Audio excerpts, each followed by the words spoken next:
Welcome to the Black Men Think podcast. If this is your first time here, know that the views and opinions expressed by the Black Men Think podcast are those of the Black Men Think podcast and not the individual members. With that being said, we're about to be unapologetically, undeniably black. Enjoy.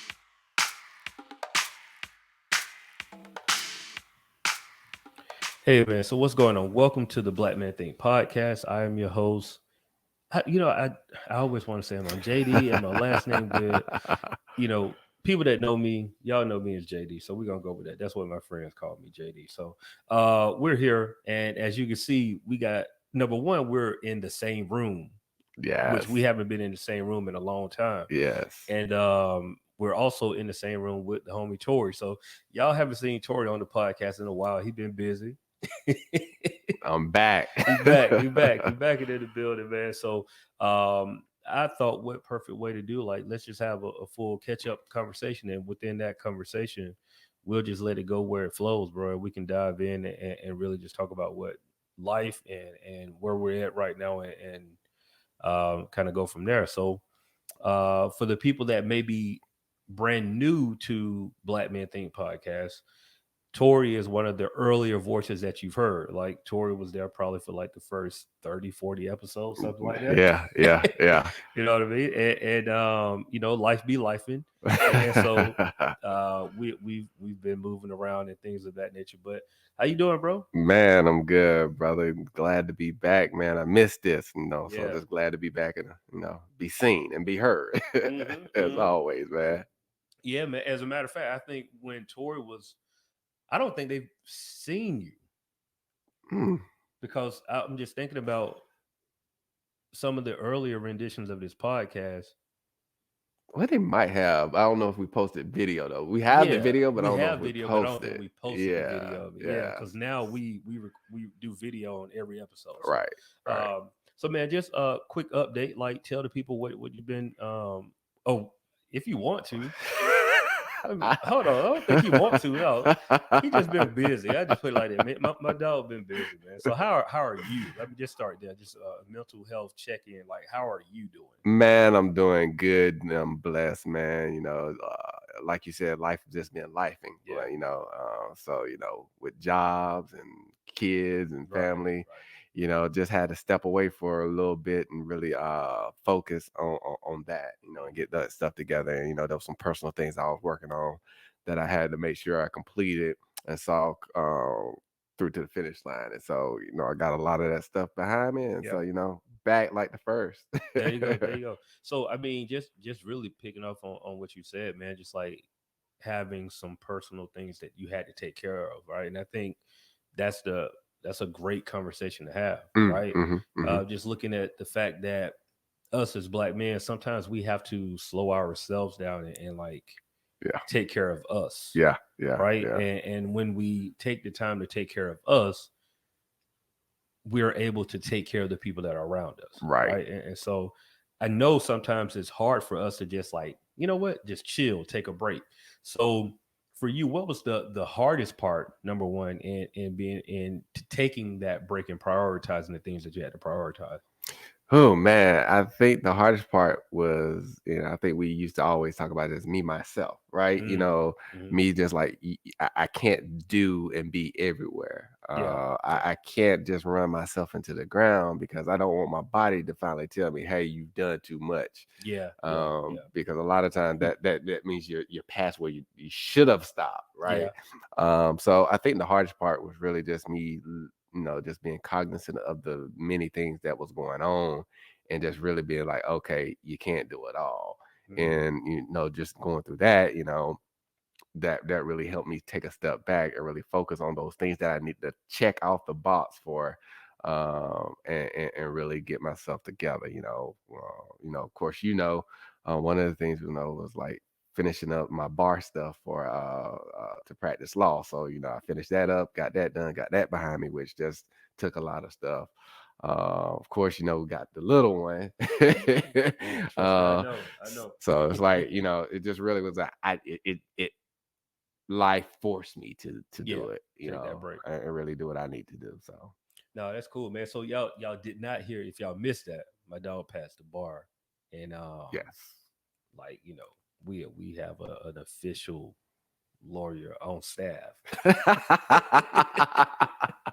like an official tissue, man. So like, congratulations to that, bro. We've already celebrated, Yeah. so but y'all get to celebrate with us. You know, I know that you are, and I say this in our core group, you are by far the most. All right, crew members, don't take this any type of way, but you are the by far the most decorated educational wise Gotcha. in the crew. Gotcha. Meaning that you have the degrees, you have the credentials, like you got the most letters behind your name Yeah. in the crew. I think, yeah. Yeah. I Yeah, do. I I do. think. Yeah. And so, speaking of somebody who I knew that once I finished college that I was done.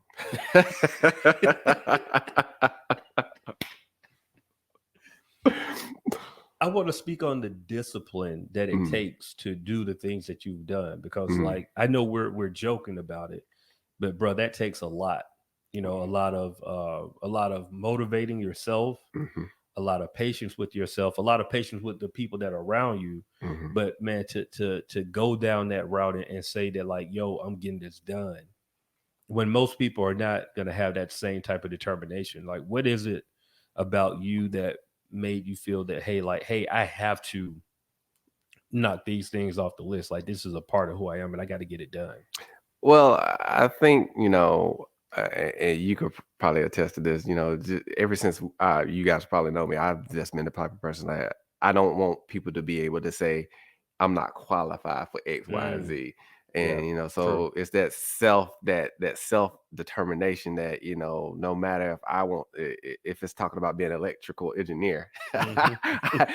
you can't look past me. And so it's Yeah, just that's one part of it. And then I just also am just a lifetime learner. I love learning new things.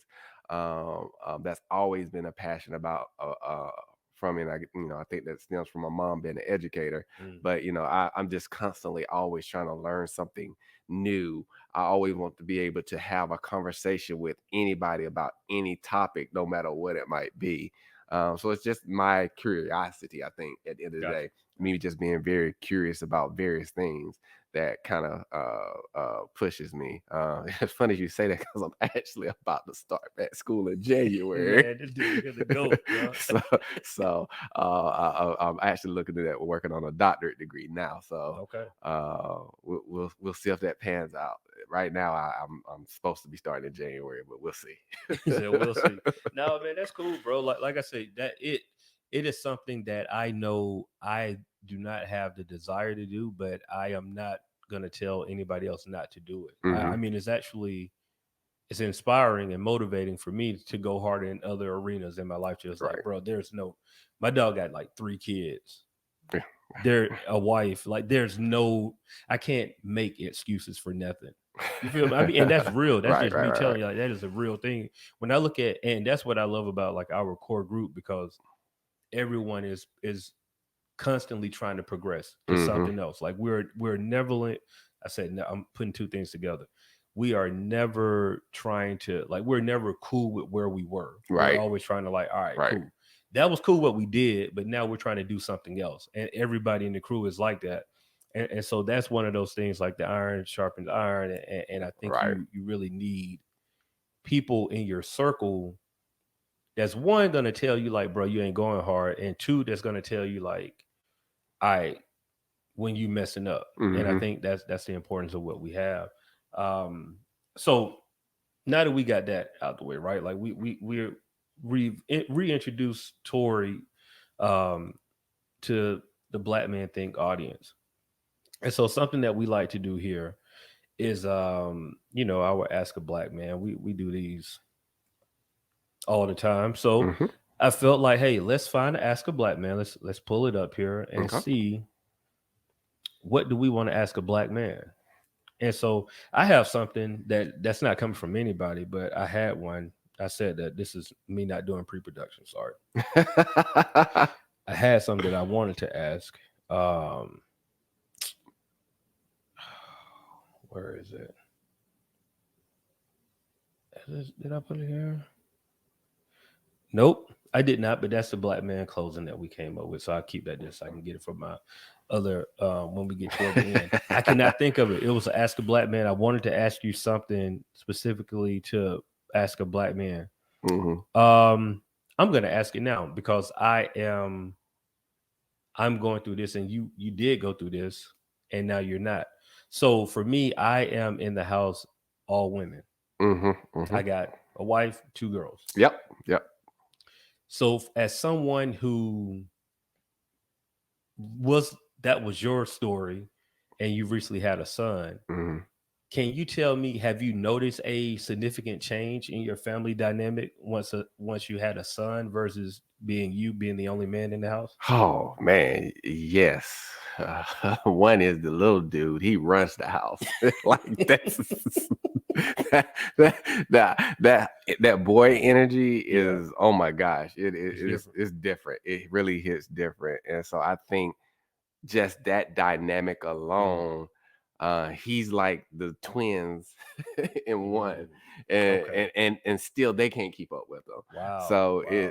it definitely is a difference, and then it's also a difference on how we parent now, how we are parenting our kids now as well. Because when you're just doing it with all girls, it's, You're soft, bro. you're a little soft. Yeah, you're a little softer. Yeah, I'll you're say that. softer, but now you got the little boy. Now you have to be a little bit different, even with the girls, because they're older, and they can be rough with him as well. Gotcha. Even though he's rough, they can still be a little too rough for him. So your parenting style has to change a little bit as well. Gotcha. And I just think now with that energy, because it's just so much energy, the dynamics of the house does feel different. And it's more of a feel. I don't think I could just tell you certain things that are Yeah. different, but it definitely is a different feel interjecting that into it. So I'll tell you, this is me, right? So, like I told y'all before, I'm the only man in the house. Mm-hmm. So for me, the things that I've found myself having to deal with and learning to deal with is just like, how can I say this politically correct? Please do. Please do. Oh yeah. No, I got you. You always feel needed, Mm-hmm, mm-hmm, mm-hmm. and that's not necessarily a bad thing, but I've had to learn that it's not a bad thing to always be needed, Right. but also trying to find peace in the need. Yeah. No, I get it. And so that part has not changed with us. Gotcha. But especially with my daughters, I have one daughter that's definitely a daddy's girl, and so it's always daddy, daddy, daddy, daddy.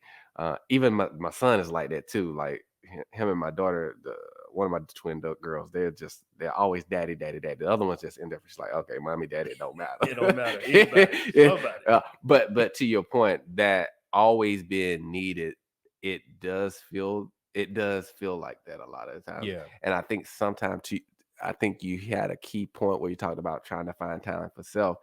It sometimes, and I'm trying to make sure I say it politically correct as well, it sometimes can feel a little daunting. And it sometimes can drain you a little bit.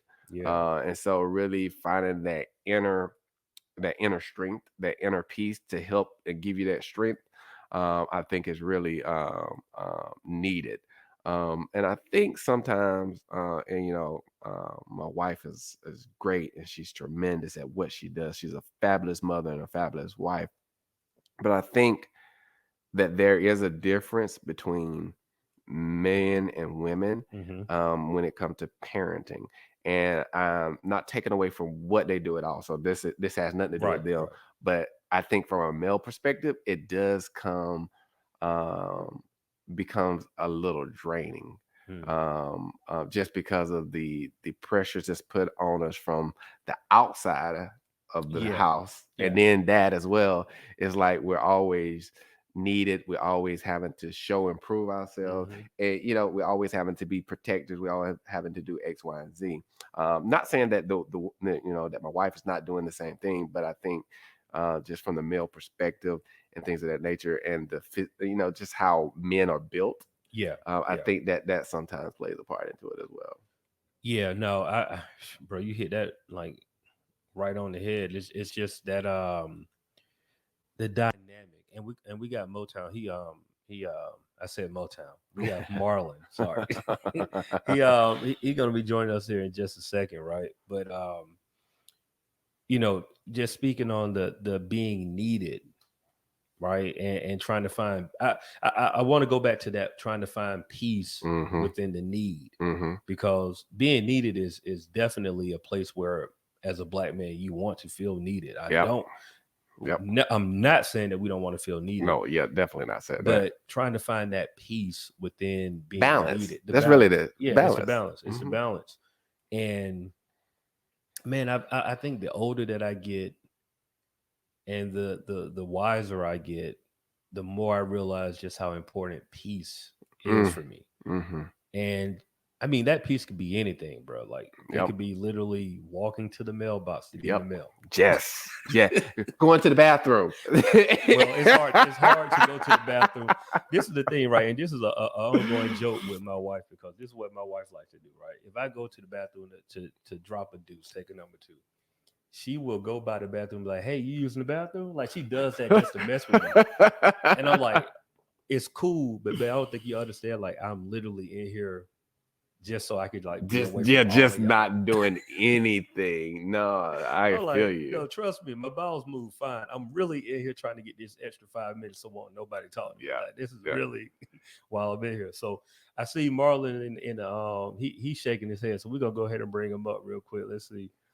And why are you bringing him up? You did say one thing. One of the things that I don't know if you guys know about me. I'm a real introvert. So it hits me double hard. Yeah. So people are like, but Torri, you've just always been this outgoing person. I had to train myself to be social like that. I'm really an introvert and didn't want to be by myself. Yeah. Hey, I just want to say my restroom breaks are at minimum 20 minutes. Like it's just a known fact in this house. You know what I'm saying? I'm out, my wife be upset. I'm like, hey, kids be calling me. Nope. Hey, I'm chilling. Sometimes I ain't even gotta go. I know, right? See, that is a hidden gem, right? That's a hidden gem. Gentlemen and ladies, because look, we do have ladies that listen to the podcast, but right now it's mainly us fellas, right? And something that brings up a point too. We got our Spotify numbers back. Shout out to Spotify. We didn't even realize like y'all were really rocking with us heavy on Spotify like that. Y'all we appreciate it. Rock with us. And so if you are a listener on Spotify, thank you. Thank you for our SoundCloud community. Thank you for our Apple podcast community. But extra shout out to our Patreon community, because y'all hold us down. Yeah. So if you want that bonus content, make sure you join our Patreon account. We give y'all content over there. There's some episodes that you can't get on Spotify or Apple or SoundCloud. They're only going to be on our Patreon account. So make sure you join us on Patreon if you want that bonus content. So back to the hidden gem that Mo just dropped about no pun intended. Strategic. The strategic break. Yeah. I mean, that's my safe space. That's my time to meditate. That's my time to scroll through Twitter. That's my time to catch up on sports news, check my fantasy score. You know what I'm saying? Go through my waivers. Shoot. I do it all in there, bro. That's my time. Yeah, that's your sanctuary. Yeah. You know what I'm saying? No, and don't let me have to go for real. I'm gonna add another 10 minutes. We're gonna mess around being up for an hour. Hey, it's been done before. Don't sleep. Man. It's good to see you, though, brother. Man, you too, man. You too. Welcome back, brother. It's been a while. I'm glad to have you tonight. Yeah. Back in the building, man. Yes, sir. So from what I hear through the grapevine, you've been in the skies, man. Oh yeah, in the skies at least twice a month right now. Okay. Yeah. Yeah, man. Blessings. Yeah. Hey, you know what I miss, man? I miss us together, like in the same room, like seeing y'all. That's what we got to get back to. You know, got to get back to doing it. Yeah, we said at the beginning of the episode, this is the first time we've been in the same room pod in a minute. It's been a while, really. Yeah. I mean, we adapted when the pandemic hit, and really, it's just like, bro, we're older men with families, and so we had to do what was convenient for us. But yeah, we definitely got to work on getting back in the same room. Yep. You know, we're gonna do that. We're gonna do it. We'll figure it out. Got to, man. My apologies for being delayed. These folks at my job, they're gonna drive your boy crazy. Hey, man, don't let them drive you too crazy. Ooh, I had a team member that I had given access to, company card for a few purchases, and yikes. Needless to say, they quote unquote accidentally made an unauthorized personal purchase. So we had to handle some business tonight. But that's neither here nor there. I've closed it off, and I'm gonna take this sip because my day has been hell. Thank you very much. There you go. We're gonna have to add a segment like the sip of the night or something. You know, yeah, buddy. Something, so okay, let's do it. So what we're drinking on here is and I said I can't even think of the name of it. It's a tequila. I know it is a tequila. Let me look it up. And so I thought about getting tequila, but I wanted to go to sleep tonight. So no, you know what? Tequila actually do me pretty good, bro. Like I don't have a issue on tequila. The problem is, Mo, that you're not drinking enough. I think that's the problem. If I add a little more, it's gonna put me out. That's what you're saying. This here is Luna Azul, and we have the Reposado tequila. Yes, sir. Luna is a good middle grade, greatly priced, but still a great tasting tequila. That's what I was on, right? Like I went to my friendly store up the street. And I went in with the mentality of saying, like, I'm just gonna find something that I haven't had. So I'm just gonna take this time. I knew that I wanted some tequila. I knew that I did not want to spend over 40 because I was like, I don't want to spend over 40 for something that I don't know how it is. Like I ain't had a chance to taste it. I'm like, I'm gonna find something middle, and just And so I saw that. It was like greatly priced. I looked it up, and the reviews was like a 4.8 out of 5. I'm like, 300 reviews. I was like, all right, 300 people ain't lying. Let me give it a try. I tried it out pretty good. I was in for Thanksgiving. I had went home, and it's amazing how like alcohol is priced differently in different places. In different places, it is. So the bottle of Reposado here was like maybe $25. In Macon, they had a bottle of Blanco for like $19.99. I was like, hold up. That was all right. So I tried it, and now I got all my cousins on it. And so, it's like I said, it's a mid-level tequila. It's not the best I've had, but it ain't bad. That part. Well, tonight, fellas, I'm on bourbon whiskey, Knob Creek. Okay. Very smooth, nice, smoky taste. Definitely one of those ones where you just want to sip and chillax, and this right here will put me into some Z's later on. So as you need. Well, the next time you guys go out, try a Casamigo old fashioned. Interesting. Really? Man. It's the life. What do you? Let me ask you this: do you put the Repo or the Añejo in it? It doesn't even matter whichever one you do. Really? Which it really doesn't matter. But either one of those. Let me say it. Right? Yeah, Añejo. Yeah, so either one of those though. Oh, my bad. Okay, so there we go. That's the sip of the night. That's something we just came with on the fly. I like it. If y'all want to get into a deep dive of that, we'll figure out a whole Patreon episode on that later on. But so going back to what we were talking about, right? Finding those breaks, getting the pause within the need, or as Torri said, finding that balance. I'm saying I've found it. You don't sound confident in it though. Well, see, here's the thing, right? okay, just as a man, right? I'm just keep it as blunt as possible. I'm with my fellas. Right. Even when you find it, the man in me still wants to make sure, like, I'm reading my wife, right? Like, I seen tonight my wife was getting very frustrated with the kids. Mm. But also Thursday is my night. So you got a decision to make. So I have a decision to make because, you know, how we set this up, how Thursdays are for me is that, you know, I usually go and play golf. If I can't play golf, you know, I'm going out to eat by myself, you know, whatever, or I'm going with the fellas. I just make Thursday night like kind of like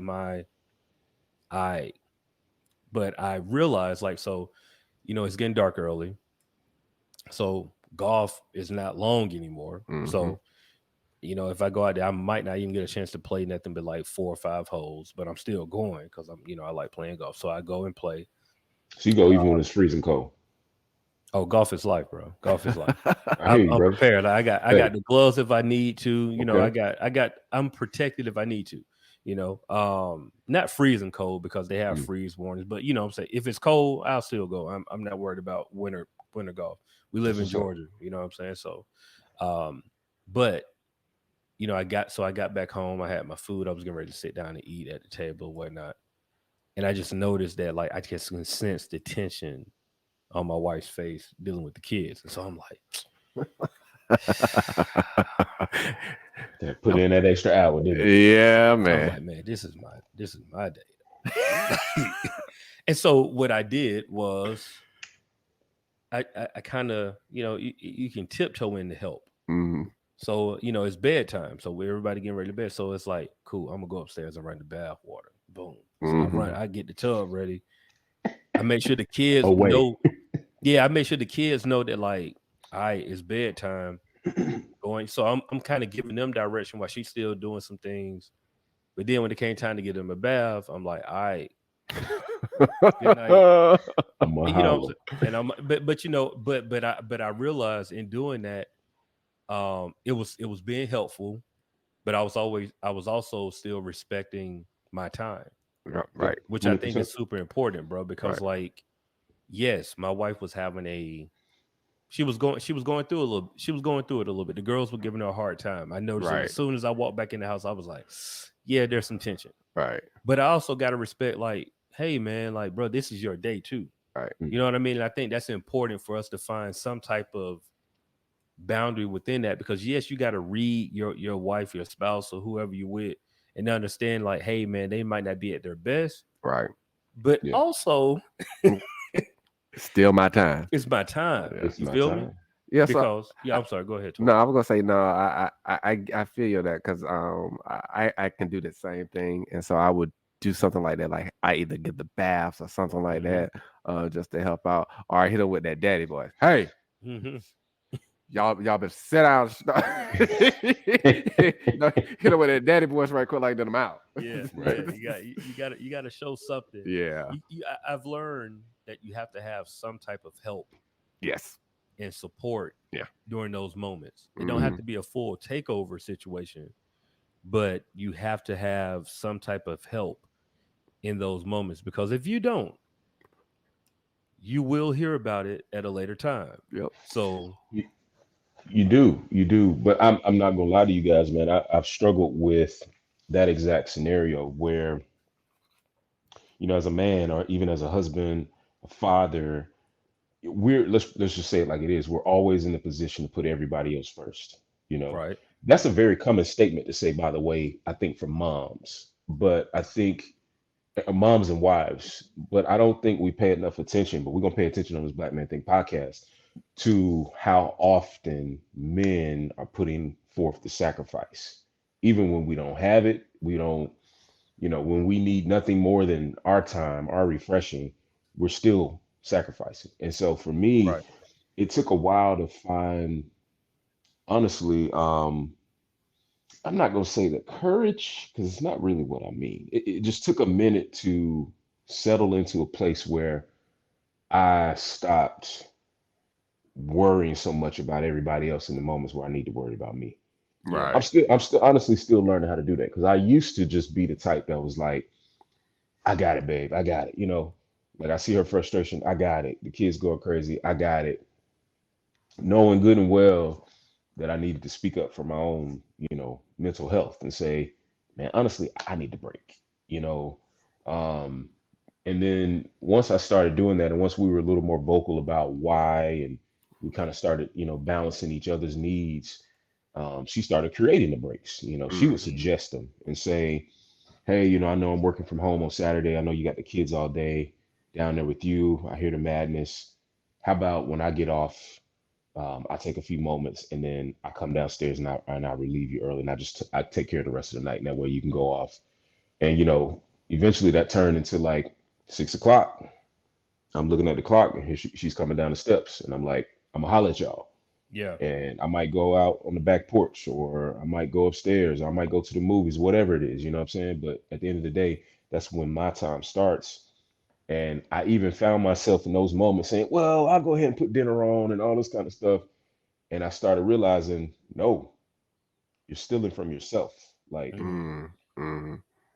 I understand that you want to be the servant, but you got to go take care of you. Yeah. So I had to start paying attention to those hard stops, and I'm getting used to it. It's nice, definitely nice. I will say that. Sometimes it does get interrupted. Sometimes you see the same frustration, and you're like, all right, Yeah, let me be Captain Save. let me be Captain Save. Yeah, let me save it so I can save me. That's right. That's Right. right. That's right. That's right. Yeah, man. But I think that's important what you said though, Mo, because we can be servants, and I don't want to discredit our counterparts too, because I know women are natural nurturers, right? Right. Like that's Right. something that, and I don't want to categorize it, but I just just naturally it comes to them easier than it comes to us. I'll say that. Yeah. And I think we have to find ways to make sure that we're pointing out times when they need their breaks, and Mm-hmm. also we need to make sure that we're pointing out times when we need our breaks. Yep. And just I don't even want to make this as a parenting conversation, because I know everybody that's listening to this podcast don't have kids, right? Right. But I think that goes even just with your relationship. Sometimes you need a break from the person you in a relationship with. Mm-hmm. Indeed. You know what I mean?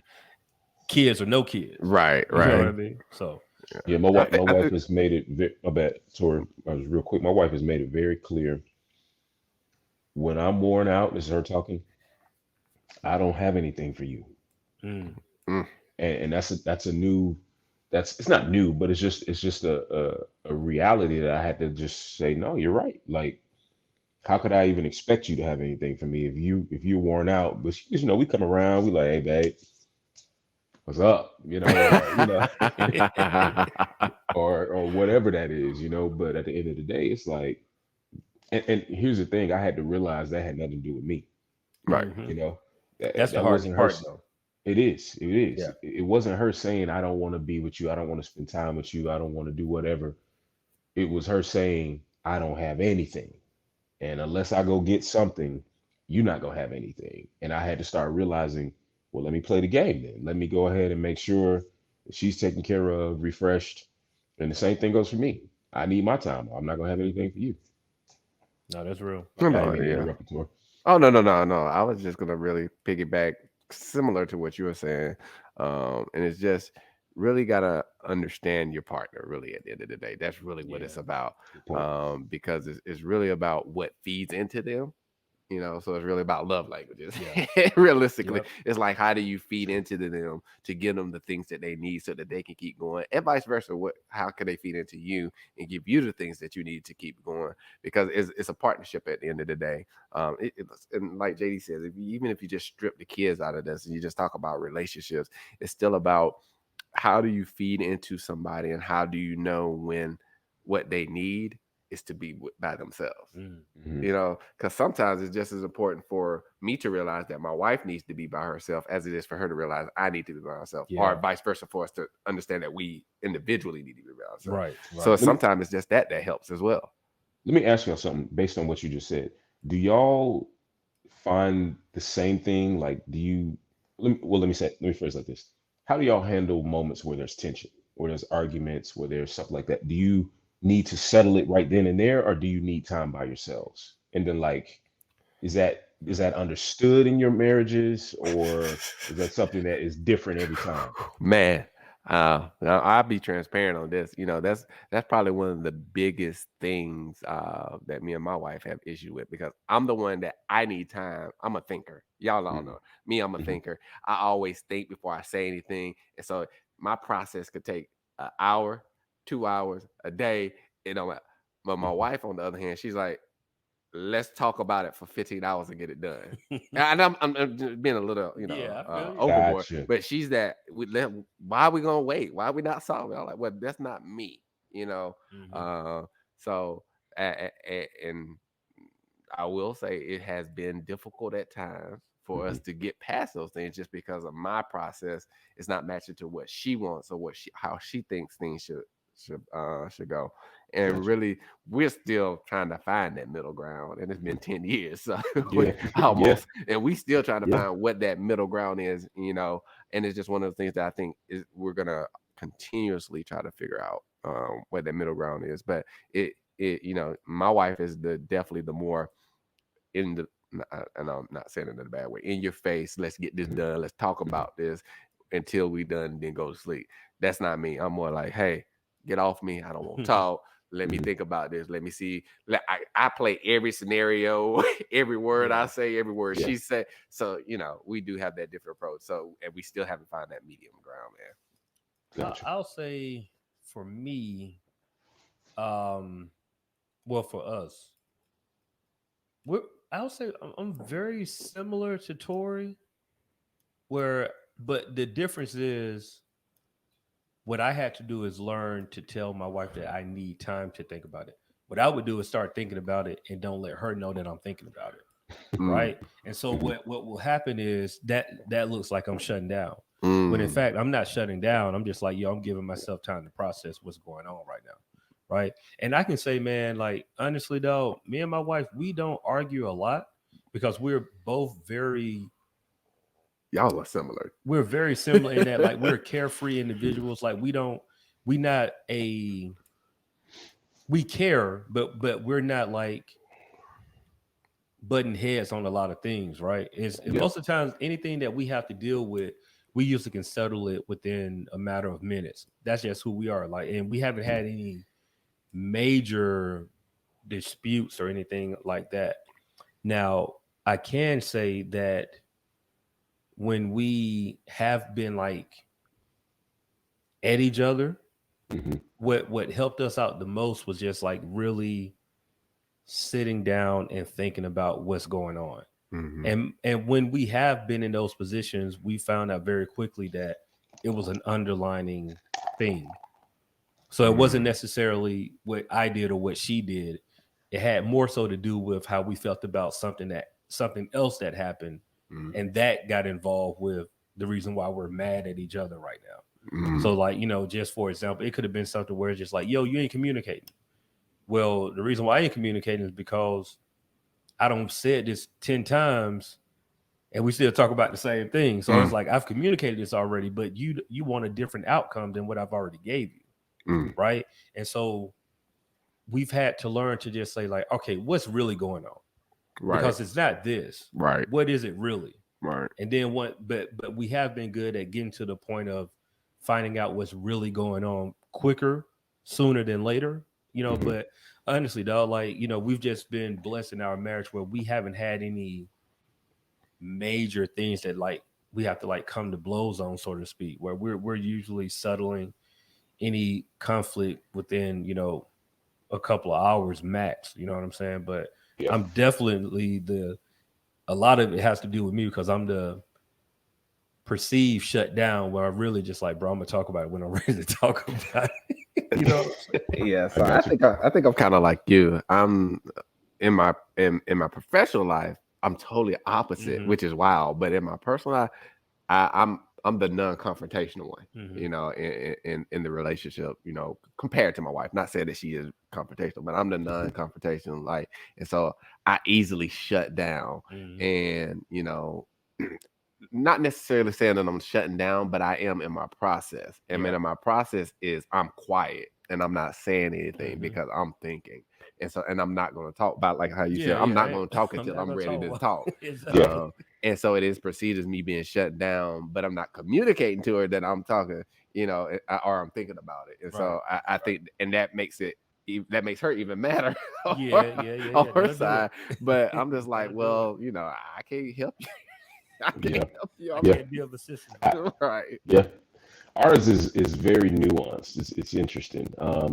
Because I think both of us are confrontational. Like neither one of us mind the confrontation, but it's still very, very tricky. We're both very strong personalities. We both are extremely vocal. I am probably more of the processor in a sense, but it doesn't always look like I need to retract. Like I'm the type, Torri, like you kind of spoke about your wife. I'm that. I got all day. Like let's like what we, because I got time, like and I want to, at the end of the day, have clear communication, get to the end of it, even when it's not clear communication. Like, I'm like, our tensions are high, whatever. She's the type that's like, man, I'm done. I don't have time for this. This is ridiculous. I'm like, no, we got time. Like let's hash it out, But I'm also very long-winded when it comes to those type of conversations. It's because the thing that I seek in those conversations is to be heard. I want to be clear and I want to be heard. Her, on the other hand, she's very simple, very precise. That's me. That's me. When I say it, I got 3 words to your 35. Exactly. And she can, because of that, be annoyed by the process that I need to go through. So we, over, like you said, 10 years, right? Still trying to find that balance, but we have, grown and learned each other in ways where we realize now what our triggers are, right? For one, the way we're communicating is a big deal. If I, on my end, say anything out of my anger, it's going to trigger her. She goes 0 to 60 very quickly. For me, I'm more of a slow progress. I'm more patient, not always necessarily tempered, but I can probably be less my temper's not going to fly off the handle as quickly as hers is. So I have to be very careful with my words. She, on the other hand, has to be careful with her patience. And so Marlon, let me give you an example. So take your patience and your stuff with my process. It comes off as you being nonchalant and pardon my language, an asshole. Because me, things don't rock me. I'm so even keeled. And so when you compare it and when you add that with I don't like confrontation as well, it can come up as you don't care. Oh, you don't care. And I'm like, no, it's not that. It's just one, I'm that steady hand. It's very little that's gonna rock me. But when I'm rocked, everybody gonna be rocked. And we just all gonna be in it. Torri used to have a phrase in college, I'm about to throw somebody out the window. That's when you knew it got to a level. Yeah. That was my catchphrase. Because when I got to that point, it was what it was. Yeah. So let me ask you, Torri. So you sound like the type that's like it takes forever to get you there, but when you get there, you see red. Oh yeah. I see red. And the good thing about it is I realized that at a young age, and so I think that also is why I was very temperament. I was very even keeled. It's like a guard. It's a guard. Like I can't let myself get there because I don't like myself there, and it doesn't do anything for anybody when people are that mad or angry or whatever you want to call it, right? And so I learned that at a very young age about myself that not necessarily that I have a temper problem, but that I can easily get there, and so that's why I am the way I am. Bro, we had a very interesting conversation one time, me and my wife, where we kind of talked about. Hold on 1 second, Mo. Yeah. You tell that story. y'all got to go to Patreon to get that. Oh, it's gonna be a good one too. Yeah. Y'all got to go to Patreon to get that. Look, we appreciate y'all for tuning in. It's good to be in person again. Like my dog is like right here. Like I can physically like touch him. He's like right here. So I should have made the drive, dog. No, it's Man, cool, man. I wish you was cool. here, brother. It's cool. We're gonna figure man. it out, man. We're gonna figure it out. But look, as always, man, make sure that y'all are tuning in with the Black Men Think podcast. Make sure you subscribe, rate, review, hit the bell for notification if you're watching on YouTube, and tell a friend to tell a friend. We're trying to grow. You guys have showed that we are growing. Yes. We thank y'all for that. And we're trying to do better next year, right? And so part of that is we want to make sure that we have, the means to do that. And so one of those ways that we do that is by asking people to subscribe to our Patreon. So if you want this bonus content, go to Patreon and you'll be able to get that there. So we do close out. Mo, do you remember the closeout phrase? I don't think you remember it. Let me see if you remember it. Let me see if I got it. Thinkers think. Doers do. Don't try to be someone else. Just be you. It was close. We got it. We're going to work on it. We're going to figure it out. Are y'all pouring another one for the Patreon? Of course we are. Yeah, we'll do it. We'll do that. Less. We'll do that. Well, hey, thank y'all for tuning in, man. We'll see y'all next week.